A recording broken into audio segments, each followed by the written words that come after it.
Hey, what's up, everybody? Welcome into Tom Curran's Patriots Talk Podcast. Patriots take out the Jets 42-10, and it wasn't that close. Phil Perry alongside.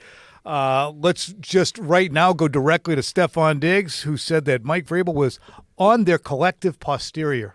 Last week, you don't know, but Vrabel was on our ass about finishing and having that mindset and don't think anything's going to be given to us. You got to earn everything that you get. So we went in with that mindset. I anticipate him being the same way this week. That's all it's going to come down to, and practicing the right way. You practice the right way, you'll have some turnover, and we'll figure it out from there. That leads us, Phil, into a conversation about intensity against aggressiveness. Michael Hawley in Postgame Live asked us to describe the Patriots. What one-word definition would we use to describe them? And Phil had a really good take, I thought, in saying aggressiveness, and I tried to fine-tune it a little bit with intensity. Thought the whole conversation and Ted Johnson's contribution was great as well. So we're going to run you a bunch of our post-game live. You might have missed it. Doubtful. But if you did, here it is again. At this point, one more game left in the regular season. How would you describe the personality of this team? What is this team? What's the identity of the Patriots? I would say it is aggressiveness, right? Offensively, they've been driven by one of the most aggressive offenses in football, by a quarterback who has become not only aggressive but also efficient in such a way that he is doing things, as the great Ted Johnson put it, that we have never seen before. Ever. And so I look at it and I start with the quarterback, but I think the quarterback has some qualities, Tom, that have really shown themselves to be true of the entire team. I think it's a mentally tough team, and I think it's an aggressive team, and I think you start there.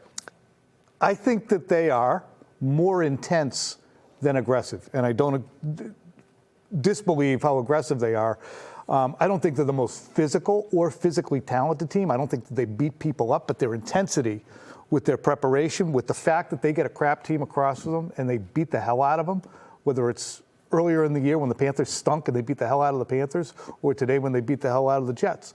They get a bad team across from them, and only once, the Bengals, who are not a horrendous team, considering their complement of players, they just are very intense and locked in on every mission. It's what you want your kid to be. With his schoolwork, with his sports, with his extracurriculars. Intensely detailed. Yeah. You'd rather have an intense kid than an aggressive kid. You might like him to be aggressive sometimes, but I would like you to have attention to detail. When I say aggressive, I don't mean physically. Yeah. I mean decision-making wise. Yeah. Right. The coaching staff, the quarterback, they're coming after you. They're not just hoping that you screw it up, which is a way that they take really shots downfield all the game. The way this Patriots team played for the last few years, really, ever since Tom Brady left, was hoping that the other guys would screw it up. Yep. There was no urgency. There was no aggressiveness. This No team intensity. is urgent, aggressive, intense, all of it. Ted, how would you describe the personality? And I would describe it, I think maybe the underlying foundation to what Phil and Tom are saying is I think there's a closeness to this team. And I think if you listen to a lot of the players talk, and I'm thinking, I'm thinking of what the offensive line coach Doug Marrone said about a month ago. He says, in the 34 years I've been coaching, I've never seen a team this close. And I've heard other players echo those same sentiments. Football is the most interdependent sport you can play. You depend on another person so that you can do your job. If they don't do their job, you can't do yours. And so if you're not close and you're not bonded and you don't enjoy each other off the field, it's going to be very difficult to perform at the highest levels on the field and get the results the Patriots have gotten this year. Welcome back, Phil and I. Phil, I just like the notion of that. That is the descriptor that I would use. And you could hear Mike Vrabel will use it during the week in our podcasts, his comments to the team, just about intensity and aggressiveness and not letting your guard down and really looking at things you accomplish, like going 8-0, but not doing 37 laps around the field because you did that. Just moving on to the next thing. Yeah, there's a focus there. I like the word intensity. I think I tried to lump a few things together by using that word. Aggressiveness, I like that word too. What's funny is there are a few different words you could use. You could use toughness. You could point that out. You could say detail oriented. You're probably not going to start with talented with this team. It's just not. It's not one of the first things you think of because that's not really who they are. They're where they are right now as a 13-win football team because of all of that other stuff. They have an incredibly talented quarterback, and he is the primary reason why they are where they are, in my opinion. But there's a lot of other stuff there, too, that really benefits not only him, but the rest of the group. If I played for the Patriots and I was a player who had been a contributor all season long, and I kept hearing the guys on NBC Sports Boston give me that backhanded compliment that you and I have been giving about they're not that talented, but boy, are they got moxie, and boy, do they focus in. Eventually, I'd say, what do you guys mean by we're not talented? Are we giving them short shrift by calling them not the most talented or guys who no teams would trade for?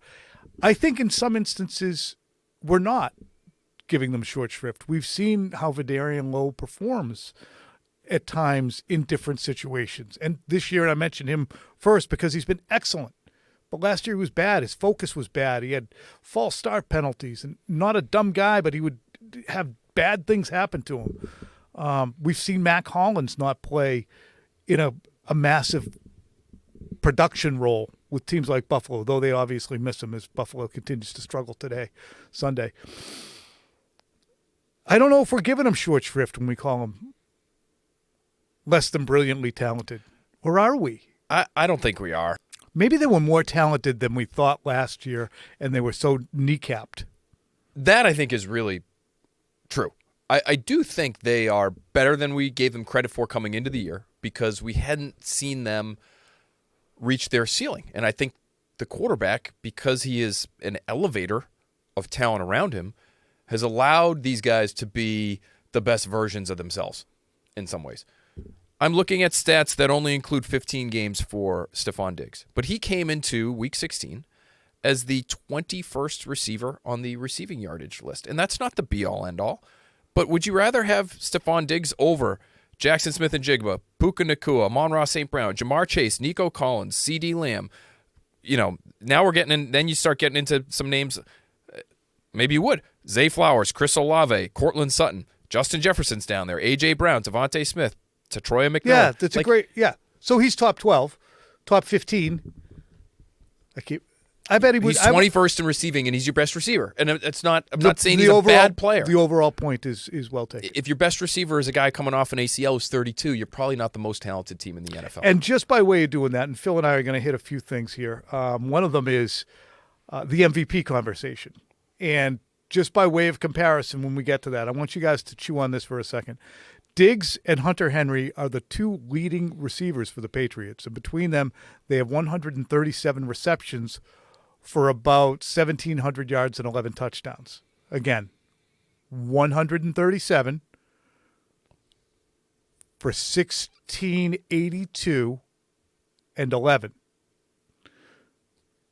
For Matthew Stafford, his two leading receivers have 174 receptions for 2,000 and almost 2,400 yards and 22 touchdowns. So 16 to 24 in yardage, 11 to 22 in touchdowns, 137 to 180, 174 in receptions. Chew on that. Sorry I slowed down. I thought it'd be quicker, but I'm not that quick. I just think to put a bow on it for me. But that's a talented team. Yes. They have star caliber talent. They have a 1,000-yard rusher and a 700-yard rusher. The reason I hope people don't take that as a slight, what we're talking about in terms of their talent, is they do all of the other stuff, which is really hard to do. We've seen a lot of talented players never do anything in their careers and never make good on it. Javon Baker is a talented guy. Where's he in the NFL right now? He ain't in it. So all of that other stuff is as impressive to me, if not more so, when you talk about toughness and dependability and football intelligence and awareness and the ability to be a good teammate and foster those connections that allow you to have success on the field. All of those things are just as important, if not more so. I think this year is a great example of the fact that all of those other things can help you overcome what you might be lacking in terms of talent. I think this team is a great lesson for athletes young and old. Honestly, yes, of course, they have a young, extremely talented quarterback who has lifted everybody up, and he's doing things that we've very rarely seen in the NFL. But even he can't have the success he's having without these other guys bringing all of these other things to the table. So it's so much more than talent, and they are proving that you can win at a really high level with all of those things that don't include talent. All right, we veered a smidge. The Patriots coming into this game, I said, you know what? The team is the players on the field. It's not the logo. It's not the record. It's the players who were in the uniform on that day. And when I looked at Robert Spillane, Will Campbell, Milton Williams, was he out today? He was. He was out, yeah. I didn't know if he came back. No, it's okay. Matt Collins, Kayshon Boutte. Kairos Tonga, Jared Wilson, all the guys who were out. I said, look, they'll win the game, but it's probably going to be closer because they're just missing so many players. So for them to come out and get ahead 35-3, 21 or 28-0 or 21-0, whatever it was. 28-3 at one point. Just stop getting lost in the weeds, Tom. Make your point. That's an ass beating. I like to watch the rest of the league and seeing what's going on at the same time. And it's the only ass beating that was going on today.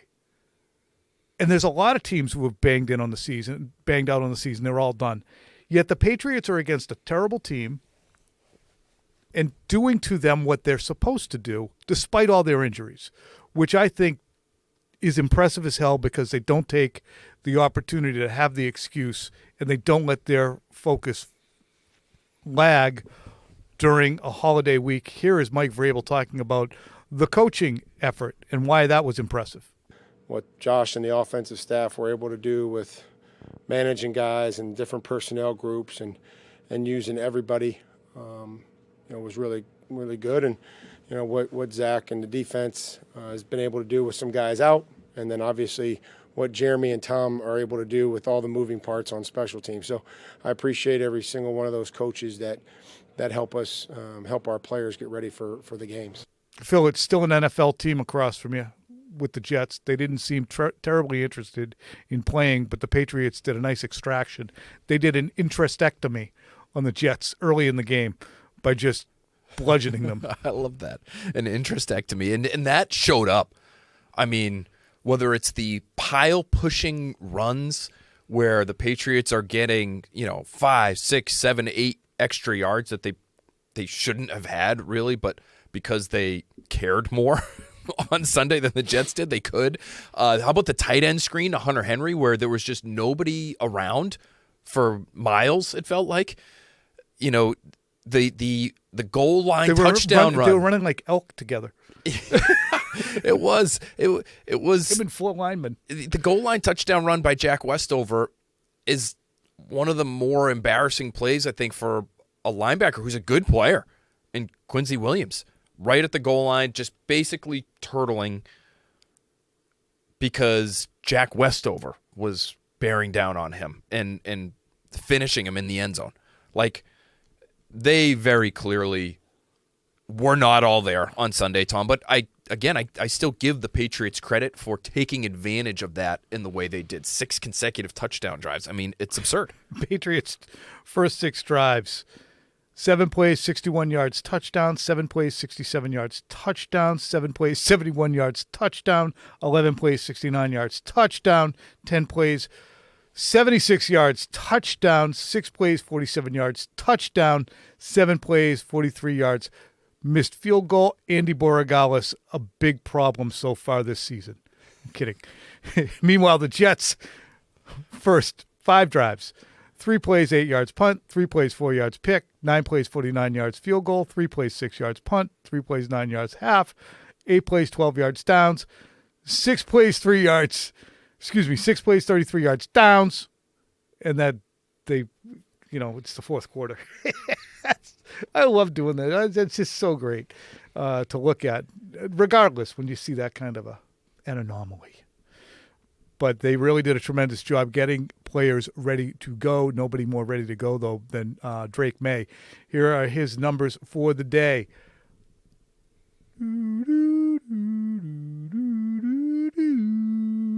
19 for 21 for 256, 5 touchdown passes, a 157 rating. Should have been 20 for 21. One of his incompletions hit poor Kyle Williams right between the numbers. Here's Mike Vrabel on Drake Maye. They don't give me a vote, but I would. There's nobody else that we want as our quarterback or that I want as our quarterback. And so to be able to do that and as the plays go through the progression, somebody asked me this week about progression and different things. I said, just throw to the guy that's open as soon as you work through your progression. And I think he did that, and some really good designs, but also some great execution. Give an ode to Drake before we get to the MVP conversation. The toughness that he showed, I thought, at the end of the first half was, for all the completions and all the numbers, I thought was really impressive. He took a straight left hand to the face, kind of rearranged his helmet. He was down for a while. Mike Vrabel sprinting out onto the field looked like he was really concerned. He ends up getting up and leading them all the way down the field. He converts a first down on a 3rd and short with a quarterback sneak, so he takes a little bit of contact there. He's stepping up into contact in some ways, but does that thing that he's done so well this year where he's stepping up into the pocket and, making throws, and the touchdown throw to Hunter Henry to finish off the half was exactly that. It was a step up, draw the defense a little bit, throw to a wide open receiver touchdown. I give him a lot of credit. He is doing things that are ridiculous, Tom. The stats that we see on him, where he's the first quarterback ever to have over 250 yards, over 90% completions, and 5 touchdowns in one game. The fact that he is the first quarterback ever to have 2 games where he's had over 200 yards passing, at least 2 touchdowns, and a 90% completion percentage, first quarterback ever to do that twice in one season. It just adds to the litany of ridiculous stats that we've seen from him this year, but I think it's that toughness stuff that his teammates and his team overall, organization-wide, are probably even more impressed by. Speaking of toughness, and I'll get to the conversation about MVP, but Michael Hawley had a great question during postgame talking about the Patriots' lineage of quarterbacks, with Maye topping 4,000 yards. He joins Bledsoe and Brady as quarterbacks who've done that. And the through line that I figured is the most similar, because Bledsoe in his second year exploded in terms of yards and attempts. Parcells said, you know what, just throw it everywhere. You're our best player. Have a day. And Bledsoe threw for 4,555 yards, but he also had 25 touchdowns and 27 picks. Then you see Brady in his second year. He set a career high for picks with just 14, 28 touchdowns and 14 picks. How remarkable is that? But when you look at Maye's second year, he now is at 30 touchdowns and 8 picks. He's thrown for over 4,000 yards. His completion percentage, all of these guys were different in their times. 1994 is not the same as 2025 in the NFL. The game is different, same as it was for 2002. Maye might be the most well-suited for his era of the 3 players. But all of them have an unbelievable amount of physical and mental toughness. Bledsoe was an extremely physically tough guy and really a mentally tough guy, because he took boatloads of crap from Parcells, and he went through a ton of changes to the offense and took a lot of hell from the media and stuff. And he was not a physically gifted guy except for his right arm. And he wasn't as reactionarily smart as Brady by any stretch, nor Maye. But he made the most of it. He was physically and mentally tough. Brady, we understand his toughness, but you talked about Maye's toughness. That's the through line for these quarterbacks going back 40 friggin' years practically. And you have to be that to be successful at that position, because you have to be on the field. And those guys, whether you're playing behind a good offensive line or a bad one, you're going to get knocked around. And so even in a game where it feels like the result is in hand and you're playing a quadruple A football team and it's the end of the season, like, you've got to be able to take that shot to the face, pick yourself up, and lead your team down the field. And he did twice more for touchdowns. The question that really got me in postgame today was, put his season in context. And I like what you're doing in terms of big picture and putting these guys in their eras and comparing them. And, boy, I think there's a chance I shortchanged Maye in the postgame, because I said, just looking at Brady's numbers, this might be the 5th or 6th 6th or 7th, somewhere in there. Best passing season we've seen. So give Brady the first 5 or 6 or 7. Yep. And Maye's probably somewhere in there with 30 touchdowns and 8 picks, and he's exceeded 4,000 yards now. Because he's got, we know, some statistically ludicrous seasons.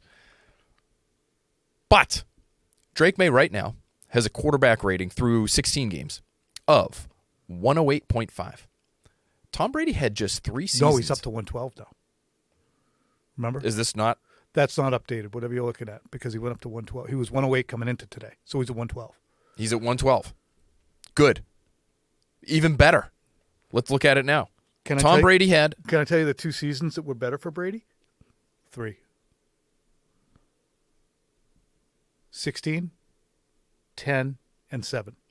Those are the 3 seasons. But his quarterback rating is actually now better than what Brady had in 2010, and I think it's a hair. Is he 112.1? Is that the number I saw? I thought you said 112.8, and Let's Stafford look. was 112. Let's look.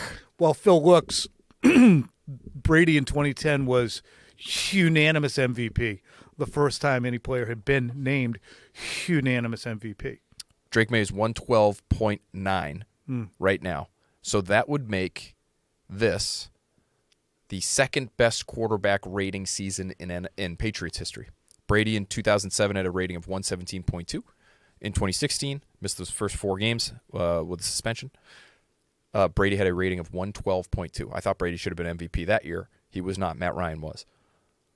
So this might be the second, if you're just going off of rating, which is an imperfect stat. Passer rating, too. Passer rating, quarterback rating, not QBR. See, I call it passer rating because it doesn't include what you do with your feet, which is an interesting thing I'm going to bring up in a second. Okay. Well, I think it's worth talking about because is that worth giving him, the extra boost in terms of the 4-ish points in quarterback rating that he's behind Brady in that 2007 season? Does that make it the most impressive quarterback season we've ever seen here in New England? Especially when you consider the people who are around Drake Maye. I'm not truly arguing that this season is more impressive than Brady's 07, but when you talk about the circumstances, kind of similar. Kind of similar. And the defenses they've played, the quarterbacks the Patriots have played this year, not impressive. The defenses they've played have not been like bottom of the barrel. They've seen some bad teams with some decent defenses. The Browns, for instance.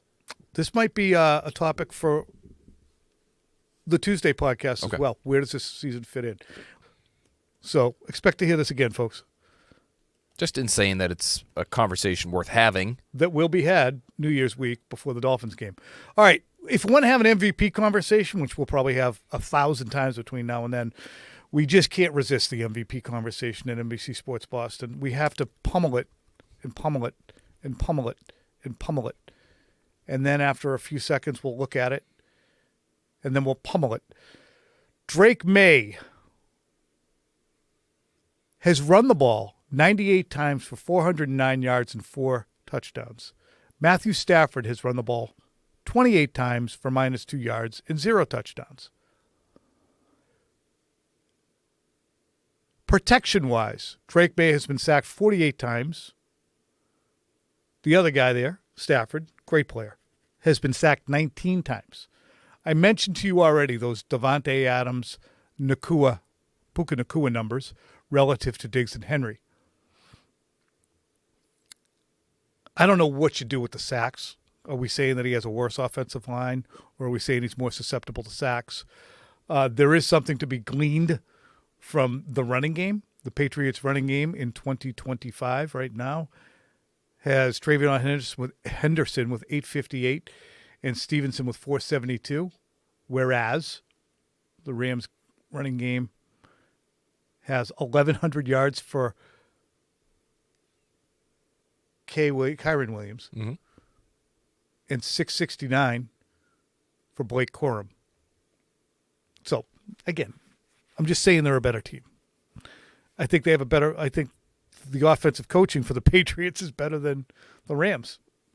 I think Josh McDaniels is a better offensive coach than Sean McVay. If you have a pipe, I suggest that you take your right hand, hold the pipe with your left hand. You take that and you put it inside the pipe and you tamp it down. Okay? You will have then put it in your pipe and you will now smoke it. Put it in your pipe and smoke it. McDaniel's better offensive coach than Sean McVay. Sure. I mean, I'm not going to argue. So where are we going to go with all that? How would you argue? So who's the most valuable player? But John McVay's pretty damn good. No. I'm going to put them in the same tier. Can I do Same tiers? tier now. They're in the same tier. So who's the MVP?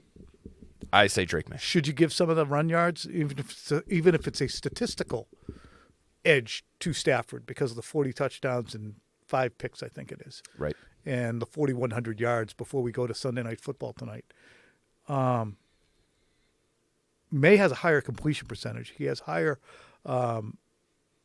yards per attempt. Stafford has played a much more difficult schedule, but when you're playing the position and value is involved and you're talking stats as well, that 98 for 409 versus 28 for -2 has to count for something. It definitely does. And if you're not including that, You're a jerk. I'm not sure you should have a vote. I'm not saying you have to vote for Drake May, but it has to be part of the equation. You can't just be sitting here looking at the passing stats on Football Reference and just going back and forth between the two guys. There's a lot of votes out there that are held by folks who might not go to that level. And I, again, full disclosure, I have abdicated my vote as of this year because I didn't feel like I knew enough about the entire league and was up to date enough to be able to do the All-Pros. I could do the Coach of the Year and I could do the All-Pro Awards, Comeback Player of the Year, because those are all somewhat opinion-based. MVP. I feel good about doing all those. I like those conversations. I pay attention. I can make a case.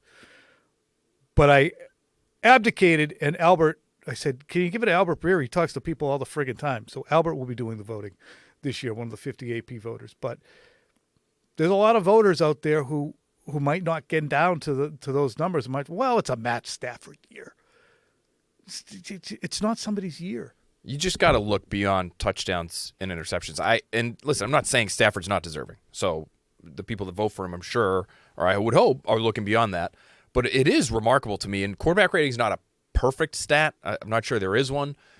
It's not perfect because it does really highly value touchdowns and really highly weigh interceptions. And so, Matthew Stafford, for example, I'm not saying these aren't hard throws sometimes. He's got a lot of goal line touchdown passes. Oh, the Manning. So his quarterback rating is helped. And yet, this is what's kind of mind-boggling for me. 10 more touchdowns, 3 fewer picks, which, again, really drastically alter the quarterback rating thing. And May's quarterback rating is slightly better than Stafford's. This is before Stafford's playing in Week 17 here. But May's rating is 112.9 to Stafford's 112.1. And with that discrepancy in terms of the touchdowns and the picks, that is eye-opening. And so I factor that in. I factor in the rushing. I factor in the situations around these guys.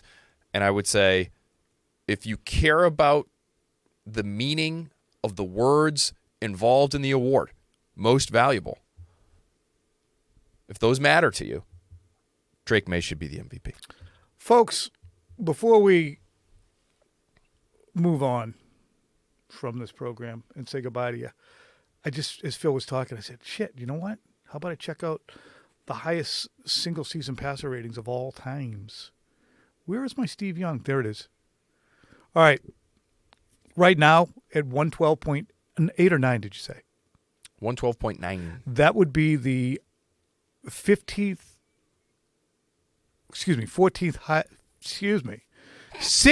highest of all time. Aaron Rodgers, Peyton Manning, Lamar Jackson, Nick Foles coming in number 5. Of course, Mike Vrabel has coached 2 of the best passer ratings of all time. Ryan Tannehill at number 6 with a 117.5. Then you got Brady, Ryan, Breeze, Manning, Mahomes, Jackson, Romo, Purdy in 2023. Steve Young, Joe Montana. The Joe Montana is beautiful because that's 1989. It's the only one from pre-2000. Although Steve Young, I lied again. All right, folks, that's it for Tom Curran's Patriots Talk podcast, The Aftermath. Patriots triumph. They have the Miami Dolphins next week. The Dolphins took out the Tampa Bay Buccaneers, who once upon a time we thought was not a bad team. Turns out they're a bad team. Dolphins 7-9, caught in the morass of mediocrity. Talk to you soon.